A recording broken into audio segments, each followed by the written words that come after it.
요한계시록 30번째 새 예루살렘 성이란 무엇인가. 계시록 21장 2절에 보면은 하늘에서 거룩한 성 새 예루살렘이 내려오잖아요. 도대체 뭐가 내려오느냐 그 말이에요. 어떻게 성이 하늘에서 내려와요? 꼭 하늘에서 큰 성이 어떤 그 뭐 환상 가운데서 빛 가운데서 그 뭐 시멘트 콘크리트 철근으로 지어진 큰 성이 하늘에서 밑으로 쭉 내려옵니까? 그런 의미는 아니죠. 메타포 아니겠어요? 그럼 도대체 무엇이냐? 그것을 한번 살펴볼게요. 이 새 예루살렘 성은 무엇인가? 이제 여기서 이제 천사가 해석을 다 해줬어요. 천사가 어린 양의 아내, 그리스도의 신부다. 즉 완성된 교회다. 라고 이렇게 이제 설명을 이미 해석을 해놨으니까 우리는 거기다가 뭐 다른 해석을 인간 해석을 할 필요가 없고요. 그냥 그대로 받아들이면 됩니다. 저 팔레스타인에 있는 제3의 성전도 아니고요. 인간의 손으로 지은 시멘트 콘크리트 철근으로 지은 그 성전도 건물도 아니에요. 그러니까 이것은 온전히 하나님에 의해서 만들어진 성전이지 인간의 손으로 만들어서 지어진 성전이 아니라고 하는 사실 여러분들은 꼭 명심을 하셔야 됩니다. 그럼 새 예루살렘 성의 의미는 무엇이냐? 어린 양의 아내, 그리스도의 신부, 계속 그런 말이 나오죠. 21장 2절에도 보면은 내가 봄에 거룩한 성 새 예루살렘이 하나님께로부터 하늘에서 내려오니 그 예비한 것이 신부가 남편을 위하여 단장한 것 같더라. 이렇게 신부가 나오죠. 신부와 남편이 나와요. 그럼 남편은 뭐예요? 하나님 또는 예수 그리스도. 남편이 하나님으로 많이 나오잖아요. 구약에도. 그 신부는 누구예요? 그의 백성. 그렇게 이해하시면 됩니다. 절대 인간의 손으로 지은 건물이 아닙니다. 시멘트, 철근, 콘크리트 그런 게 아니에요. 같은 말이 또 21장 9절에도 있어요. 7 대접을 가지고 마지막 7 재앙을 담은 7 천사 중 하나가 나와서 내게 말하여 가로되 이리 오라. 내가 신부 곧 어린 양의 아내를 내게 보이리라 하고 이렇게 나오죠. 그 말이 이 말을 하는 거야 지금. 신부, 그리스도의 신부, 어린 양의 아내. 그 신부는 꼭 어린 양이 아니죠. 신부는 남편을 위해 단장하였다라는 말로 표현하고 있어요.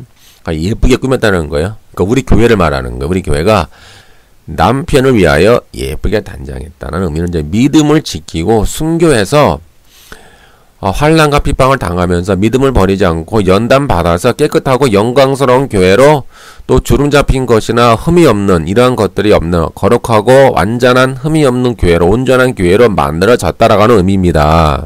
그렇죠? 그럼 무슨 얘기냐면은 2장 3장에 7교회가 등장하잖아요. 소아시아 1교회에게 이 요한계시록을 전해줘라 라고 말씀하셨어요. 즉 요한계시록의 수신자는 소아시아에 있는 7교회예요. 근데 소아시아의 교회가 7교회만 있나요? 아니잖아요. 터키 지방에도 있고 뭐 예루살렘 지방에도 있고 그리스 지방에도 있고 로마 지방에도 있고 저 애굽이나 저 북아프리카에도 있고 그러니까 수많은 교회가 있었어요. 그 당시에. 그럼 왜 하필 왜 7교회냐? 메타포죠. 메타포. 그러니까 전 세계적으로 주님이 재림하실 때까지 전 지구적으로, 전 세계적으로, 전 세대적으로 존재할 교회를 메타포로 보여주는 건데, 즉 이 교회가 이제 이기는 교회가 돼야 돼요. 사탄과 싸워서 이기고, 짐승과 싸워서 이기고, 음녀와 싸워서 이기는 그런 교회. 그러니까 순교 당한다 할지라도.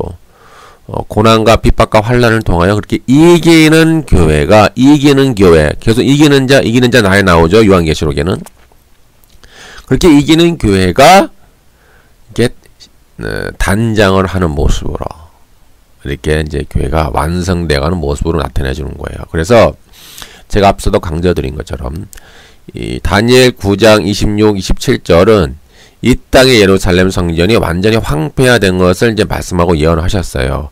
그것이 한 일의 절반이죠. 그 나머지 한 일의 절반은 그 땅의 성전이 완전히 무너지고 이제 하나님이 새로운 성전으로 대체하셨어요. 그 성전이 바로 하나님의 백성, 하나님의 성도, 하나님의 교회예요.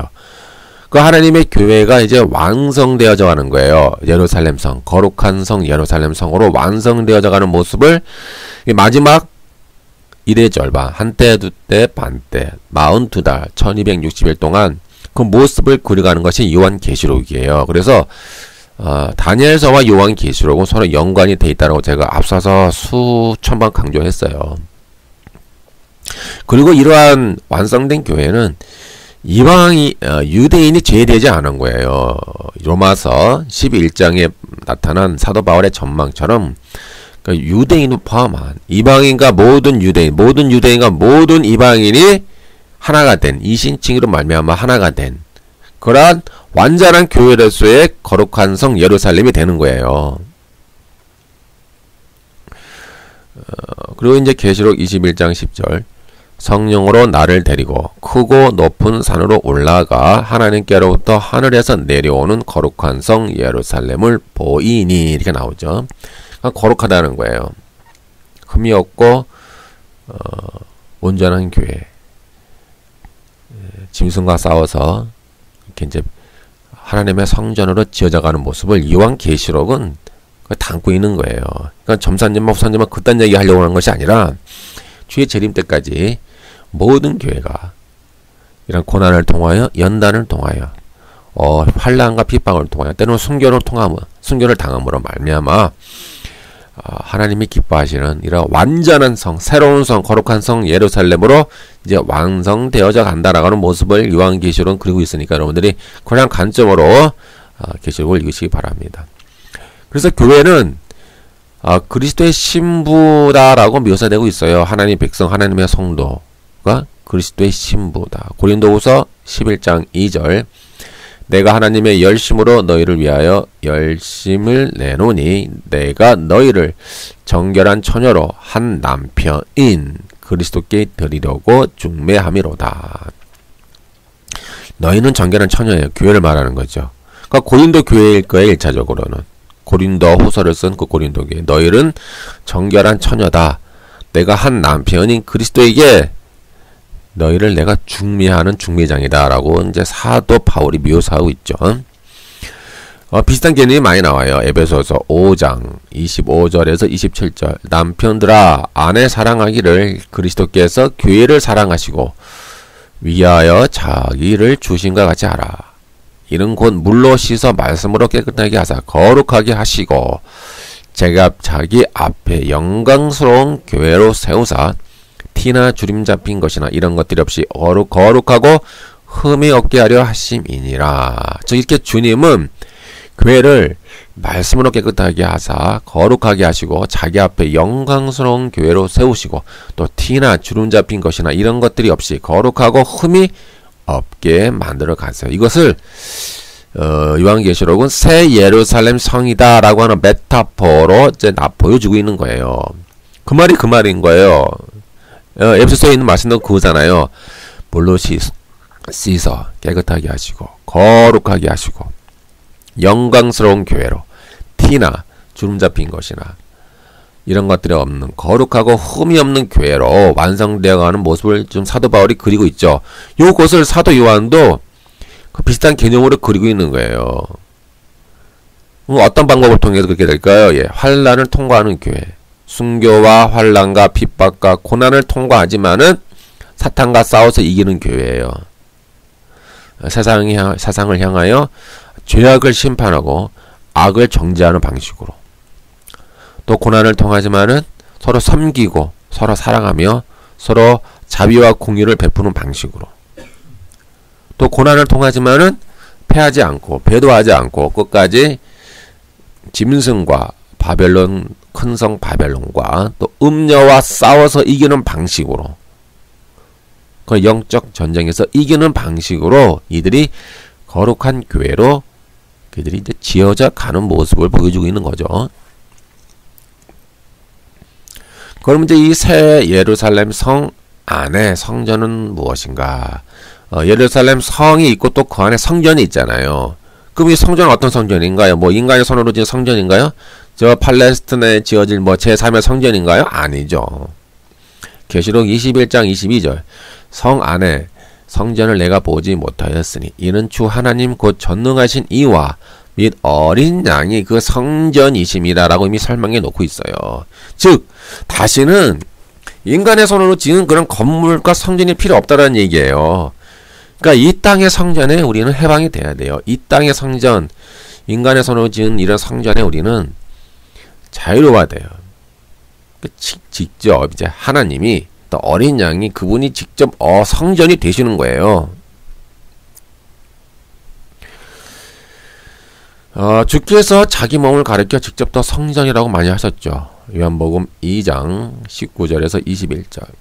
예수께서 대답하여 가라사대 너희가 이 성전을 헐라 내가 사흘 동안에 일으키리라. 유대인들이 가로되 이 성전은 46년 동안에 지었거늘 네가 3일 동안에 일으키겠느뇨 하더라. 그러나 예수는 성전된 자기 육체를 가리켜 말씀하신 것이라. 즉 예수님은 참 성전으로 오셨어요. 그래서 예수님이 헐라라는 말은 뭐예요? 십자가의 죽음을 좀 예표하시는 거잖아요. 사흘 동안에 내가 일으키리라. 즉 예수님이 다시 부활하심으로 참 성전이 되시는 거예요. 그럼 어떻게 이루어질까요? 휘장을 찢잖아요. 휘장을 찢고 하나님으로 우리가 직접 갈 수 있는 지성소의 길을 열어 놓으셨잖아요. 참 성전이 되신 거예요, 주님이. 그래서 예수 그리스도를 믿는 모든 자들은 이제 1년에 한 번 대제사장만 들어갈 수 있는 그 지성소를 이제 누구나 꺼리낌 없이 항상 하나님 앞에 나아갈 수 있는 그 지성소의 길이 열려져 있는 거예요. 그것을 완성하신 분이 주님이에요. 그래서 주님이 참 성전이 되시는 거예요. 이 참 성전이 되신 그 주님이 이 계시록에 나타나는 거예요. 전능하신 이와 어린 양이 그 성전이심이라. 다시는 인간의 손으로 지은 건물이 필요 없는 거예요. 그리고 지금 교회도 마찬가지예요. 인간의 손으로 지은 건물이 있잖아요. 예배당 건물. 그건 그냥 종교 시설이에요. 종교 시설일 뿐이지 그 자체가 성전이 아니에요. 성전은 전능하신 이와 어린 양이 곧 성전이 되시고 우리 하나님의 교회, 하나님의 백성, 성도가 거룩한 성 되는 거예요. 인간의 손으로 지은 큰 예배당을 크게 짓는다고 하나님이 영광 받는 것도 아니고요. 그걸 짓는다고 헌금을 많이 낸다고 하나님이 복을 많이 주는 것도 아니에요. 그냥 종교 시설일 뿐이에요. 그러니까 종교 시설을 여러분들이 그냥 합리적으로 마련하시면 내 교회 형편에 맞게. 너무 무리해서 빚을 내서 대출을 받아서 원금 갖고 이자 갚는데 헐떡거리면서 그 재정을 가지고 구제하거나 하나님 일 하는데 쓰지 못하고 계속 헐떡거리면서 이자 갖고 원금 갖고 이자 갖고 원금 갖는데 쓰는 것은 그거는 합당한 방법이 아니죠. 헌금을 그딴 식으로 쓰면 안 돼요. 그리고 하나님이 그 인간의 손으로 지은 큰 건물, 화려한 예배당 건물, 멋있고 웅장한 그 건물에 하나님이 거하는 게 아니죠. 하나님은 인간의 손으로 지은 건물에 거하지 않아요. 이제 앞으로. 하나님은 직접 자기의 백성들에게 거하시는 거예요. 자기의 백성들을 성전 삼아 하나님은 자기의 백성들에게 거하시지 하나님은 저 인간의 손으로 지은 건물에 거하지 않아요. 근데 아직도 이 인간의 손으로 지은 건물에 너무 묶여 있어요. 큰 건물을 지어 하나님이 영광 받으시고 큰 건물을 지어 하나님께서 기뻐하시고 큰 건물을 지어 마치 하나님을 위해서 큰 일을 하는 것처럼 큰 믿음의 일, 어떤 위대한 일을 하는 것처럼 착각을 하거든요. 근데 전혀 그렇지 않아요. 이 건물 짓는 것과 하나님께 대한 열심, 믿음과는 아무 상관이 없어요.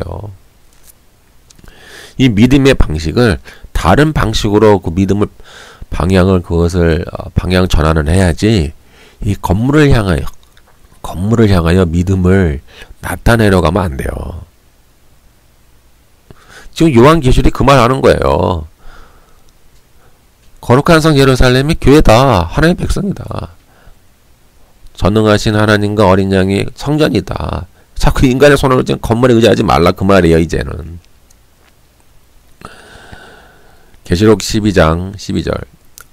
이제 그 예루살렘 성을 묘사하는 거예요. 이제 이 구절이 에스겔 성전의 모습과 비슷해요. 그러니까 에스겔 40장에서 48장까지의 그 구절을 모티브로 사도 요한이 재해석을 해서 다시 설명을 해주고 있어요. 그것이 이제 계시록 21장에 나와 있는 새 예루살렘에 뭐 12문이 있고 뭐 12천사가 있고 뭐 12지파가 있잖아요. 이건 다 메타포입니다. 메타포니까 이거 문자적으로 해석하시면 안 돼요. 근데 이것이 다 모티브가 다 이러한 이제 에스겔 40장에서 48장의 그 에스겔 성경에서 따온 거예요, 모티브로. 그러니까 문자적으로 이해하시면 안 됩니다, 이런 구절은. 에스겔 48장 31절에서 34절. 그 성읍의 문들은 이스라엘 지파들의 이름을 따를 것인데 북으로 문이 셋이라. 하나는 루벤 문이요, 하나는 유다 문이요, 하나는 레위 문이요. 동편의 광이 4,500정이니 또한 문이 셋이라. 하나는 요셉 문이요, 하나는 베냐민 문이요, 하나는 단 문이며 남편의 광이 4,500정이니 또한 문이 셋이라. 하나는 시므온이요, 하나는 이사갈 문이요, 하나는 스볼론 문이며 서편도 4,500정이니 또한 문이 셋이라. 하나는 간 문이요, 하나는 아셀 문이요, 하나는 납달리 문이며. 이것을 그 유대의 요즘 지금 유대교 유대 랍비들이 해석하는 것처럼 문자적으로 해석해서 뭐 제3의 성경 그렇게 해석하시면 안 됩니다. 다 메타포고요. 그 재해석하셨잖아요. 아까 말씀드린 것처럼 어린 양의 아내 그리스도의 신부예요. 신약의 관점에서는. 그러니까 이 메시아닉 주나 이 세대주의자들이나 이 메시아닉 처치나 이 유대교 랍비들이나 이것을 문자적으로 해석하시면 안 돼요. 다 메타포입니다. 뭐 제3의 성경 그런 거 없습니다. 우리 교회를 두고 말씀하시는 거예요, 계속. 뭐 12문이 있고 12천사가 있고 12지파라고 쓴 것은 이 교회를 메타포로 자꾸 설명해 주고 있는 거예요. 그리고 이제 12천사가 등장하잖아요. 12천사는 이제 교회를 보호했던 천사들이에요. 그러니까 우리 교회에 우리 하나님의 백성을 보호해주는 천사들이라고 해서 그 12천사가 나오는 거예요. 마태복음 18장 10절. 삼가 이 소자 중에 하나도 업신여기지 말라. 너에게 말하노니 저희 천사들이 하늘에 계신 내 아버지의 얼굴을 항상 배움느니라. 라는 말씀에서처럼 그 천사들이 하나님의 백성간을 함께 한다는 것으로 묘사하고 있잖아요. 이처럼 12천사가 등장하는 것은 교회를 보호해 주신다는 뜻이에요. 그러니까 12지파가 나오잖아요. 이것은 구약의 이스라엘 지파를 메타포로 묘사한 거예요. 여러분들이 이제 이스라엘이 광야 교회에서 진을 칠 때에 성막을 중심으로 12지파가 이렇게 대응을 유지했잖아요. 그래서 북으로 3지파, 동서남북으로 각각 3지파씩 나누어서 가운데는 성막이 있고 그 주변으로는 무라리 자손, 아론 자손, 고앗 자손, 게르손 자손 이런 이제 레위 지파와 이제 제사장이 있고 그 바깥으로 각각 3지파씩 동서남북 3지파씩 그 문을 성막을 향해서 성막을 중심으로 이렇게 진을 쳤잖아요. 회막, 그러니까 자기들이 살 텐트 쉽게 얘기해서 집을 이렇게 딱 친 거예요. 그 모습을 이제 모티브를 가지고 온 거예요. 그래서 민수기 2장 2절 이스라엘 자손은 각각 그 기와 그 종족의 그 기호 곁에 진을 치되 회막을 사면으로 대하여 치라 라고 나와 있어요. 그 12지파가 나오죠. 12지파는 이제 이 백보자 심판을 통과한 신실한 주의 백성, 즉 믿음의 백성, 영적 아브라함의 자손 계속 나오는 거예요. 그래서 누가복음 22장 30절 너희로 내 나라에 있어 내 상에서 먹고 마시며 또는 보좌에 앉아 이스라엘 12지파를 다스리게 하노라. 12지파는 교회를 말하는 거예요. 야고보서 1장 1절 하나님과 주 예수 그리스도의 종이 야고보는 흩어져 있는 12지파에게 문안하노라. 아니 12지파가 어디 있어요? 이 아브라함의 DNA를 갖고 있는 12지파가 어디 있어요? 다 흩어져 있고 다 혼혈돼 있지. 그러니까 여기서 말하는 12지파는 메타보고 하나의 어떤 믿음으로 말미암는 아브라함의 영적 후손, 그 교회를 이스라엘 12지파라고 부르는 거예요. 이것이 어떤 하나의 관용 어구였어요. 신약시대에 살아가는 초대교회 성도들을 항상 교회를 향해서 12지파 그렇게 불렀단 말이에요. 이것을 문자적으로 해석하시면 안 돼요. 그건 이제 예루살렘 성에 보면은 기초석이 등장하잖아요. 계시록 21장 19절 20절에 보니까 그 성의 성곽의 기초석은 각색 보석으로 꾸몄는데 첫째 기초석은 벼곡이요, 둘째는 남보석이요, 셋째는 옥수요, 넷째는 녹보석이요, 다섯째는 홍만호요, 여섯째는 홍보석이요, 일곱째는 황옥이요, 여덟째는 노곡이요, 아홉째는 담황옥이요, 열째는 비치옥이요, 열한째는 청옥이요, 열두째는 자정이라. 이제 다양한 보석으로 그러니까 교회를 묘사하는 거예요. 이거 메타포입니다. 뭐 진짜 뭐 천국당에 뭐 천국에 가면 뭐 진짜 보석이 있네. 아, 보석이야 뭐 황금 있고 보석이 있어, 그렇게 해석하시면 안 됩니다. 이것이 어디서 메타포가 나왔냐면은 에봇, 그 이제 구약의 대제사장이 입었던 옷 중에 에봇 판결 홍패에 12개의 보석이 박혀 있어요. 거기서 메타포가 온 거예요. 이게 그 이제 흉패 판결 홍패를 보면은 뭐 12개의 보석이 있어요. 홍보석, 황옥, 녹주옥, 석류석, 남보석, 홍만호, 호박, 백만호, 자수정, 녹보석, 호만호, 벼곡. 그러니까 똑같지는 않지만은 그 보석이라 이 말이에요. 그러니까 이 보석이 그 보석이고 이름은 똑같지는 않은데 이처럼 하나님의 어떤 영광을 담고 있는 그런 아름다운 교회다라고 하는 모습을 메타포로 보여주는 것이지, 아, 뭐, 진짜 나중에 산을 갔을 때 되면은 뭐, 진짜 뭐, 보석이 있고, 뭐, 금이 있고, 뭐, 그런 식으로 문자적으로 해석하시면 안 돼요. 이렇게 묘사함으로써 이제 대제사장이 성소에, 지성소에 들어갈 때에, 그런 이제, 성소에 들어갈 때에, 가슴에 붙이는 판결 흉배가 있어요. 여기서 모티브를 가지고 왔는데, 이러한 묘사는 이제 우리 교회가 뭐예요? 왕이면서 제사장의 역할을 하잖아요.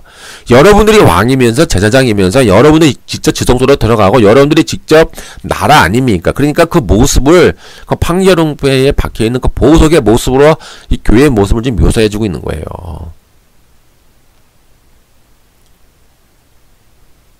그 문자적으로 해석하지 마시고요.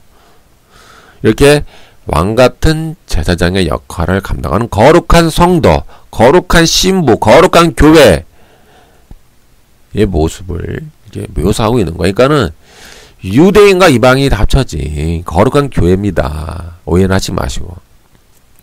이렇게 판결 흉배, 풍패는 이제 12지파의 연수를 따라서 12개의 보석을 붙였어요. 그 보석 위에 12지파의 이름을 새기고 그 흉패 안에 오림과 둠밈을 넣었죠. 그리고 하나는 빛, 또 하나는 완전함이라는 뜻을 가지고 있었는데 이것은 이제 하나님의 뜻을 물을 때에 사용이 되었어요. 그래서 여기 이제 12기초석이 나오잖아요. 그리고 근데 12보석으로도 상징하며 영적 이스라엘 12지파, 즉 완성된 교회의 아름다움과 이런 존귀함을 상징해주는 메타포입니다. 그래서 이 세상에 있는 값비싼 보석을 부러워하지 말라 그 말이에요. 여러분들 뭐 보석 갖고 싶잖아요.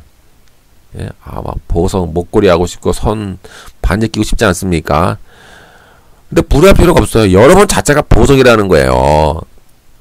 이 땅의 눈으로 보지 마시고 여러분들이 하늘의 눈으로 여러분을 보세요. 여러분들이 이 땅의 부귀영화를 부러워하면서 저 보석 하나 저 갖고 싶다, 저 귀한 금은보석 한번 갖고 싶은데 라고 여러분들이 소원한다라면은 여러분 자신이 이미 보석이라는 거예요. 성경은. 그러니까 보석을 가진 자를 부러워하지 말라. 네가 바로 보석이다. 하나님의 백성, 하나님의 교회가 바로 보석이다 라고 말씀해주고 있는 거예요.